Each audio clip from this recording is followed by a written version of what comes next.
Hey guys, and welcome back to MI Milsurp. We're going to do a little comparison video with the No.1 Enfield that is still under construction. As you can see, stuff's kind of loose on here, but it's going to try and put her together for you for this video. But God, man, the hell took this and stored it. This shit's rusted in. This one under here is rusted in. I got to put some treatment in there, thumping. I can get all that stuff out of there.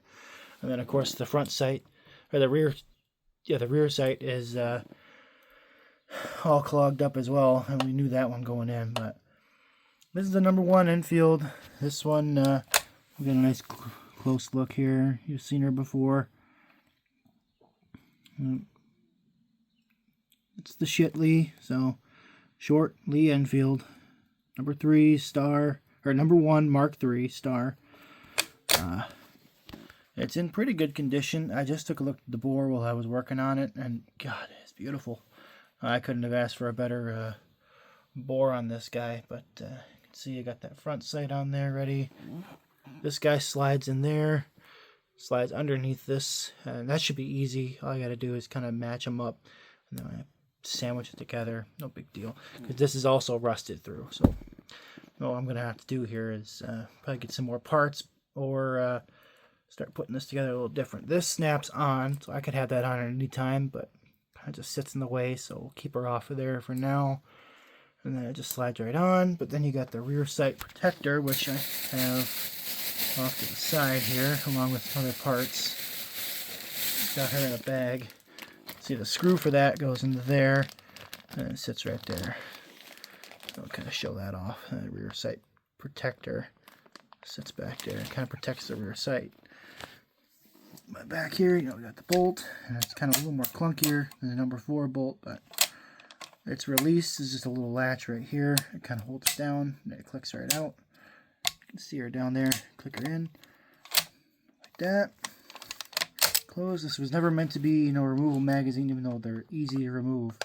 But I think it was more so for maintenance reasons. It was always intended to be a stripper clip load from right there. See, you would get back. Whoop. See, you wouldn't really want it in there when you're doing that with one hand. But the stripper clip would sit in there, and you'd whoop. Jeez, hard to do this with one hand. Then you load it, and then when you were done, just click that forward. See it, because it pushes right out of the way.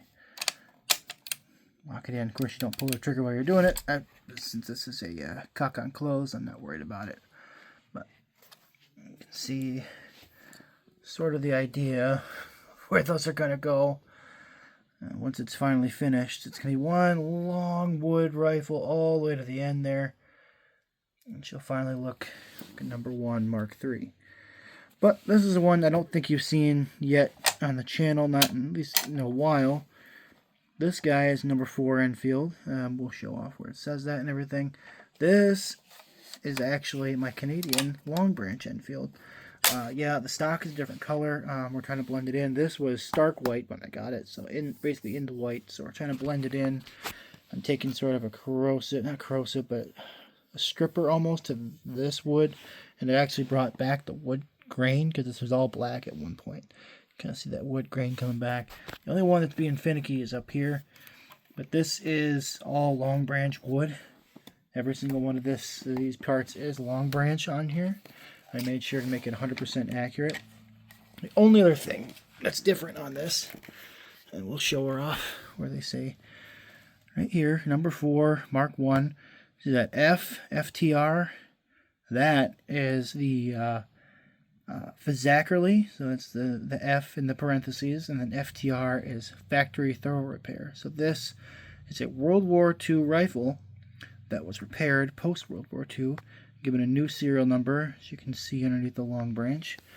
And then they left the old one right here, so 9L1456. That actually puts it in the first 9,000 rifles that were made in Long Branch in Canada. As you can see, she is a beautiful example of a No.4 Enfield. Yeah, very nice rifle. I like this one. I have not shot it very often. I'm kind of obsessed with my my Savage one. But you can see kind of the differences. You know, they went away from that front sight. There's a one big unit, and you got sort of that right here. Kind of sticks on there, and we're taking that on and off, putting a new one on. I don't have a stacking swivel for this one. I do have no swivel in the back, but the one on the front there. I'm not like they're hard to come by. It's just not my main focus right now. My main focus has been getting my house in order, getting everything moving around here. But you can see the rear sight's the flip sight they would have done for the wartime. This one features that same sort of release right here. Whoop! Slid her all the way back. See, it's a little easier when you got a little bit of tension on it, and then it pulls itself back, and then pulls out. That's the release right there on that guy. Try and kind of put her back. One-handed is very difficult. There we go. She's back in the track. And then, whoop. Close her. One-handed. Love that. Love that you can close it one-handed. But this is all Fizz-Accurately parts. Every single one of these. It is accurate, though, if you wanted to say, hey, factory thrower up here, they would have thrown these on here. Some of these guys just wouldn't care. And then they just send them off to the colonies post-World War II.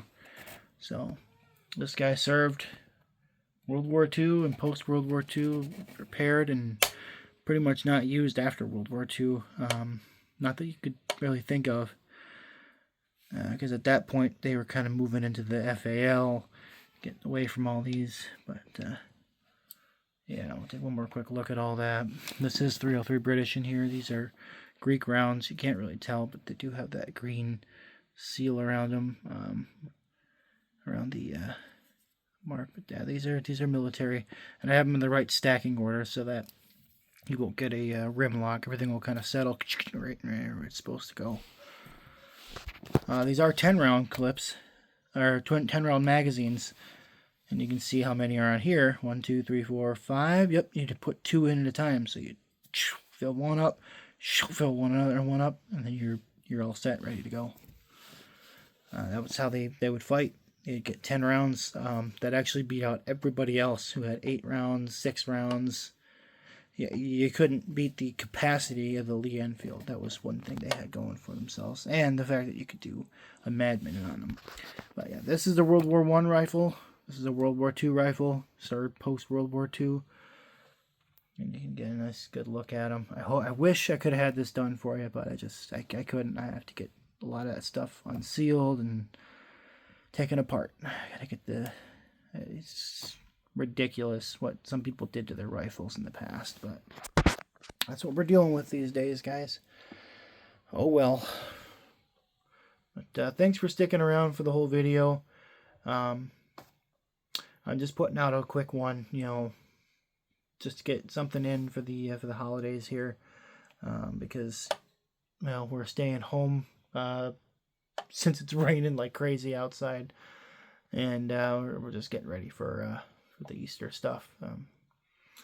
Yeah, if you liked the video, leave a like, comment what you want to see next, comment if you have any questions, and don't forget to subscribe if you want to see more. Thanks, guys. Bye.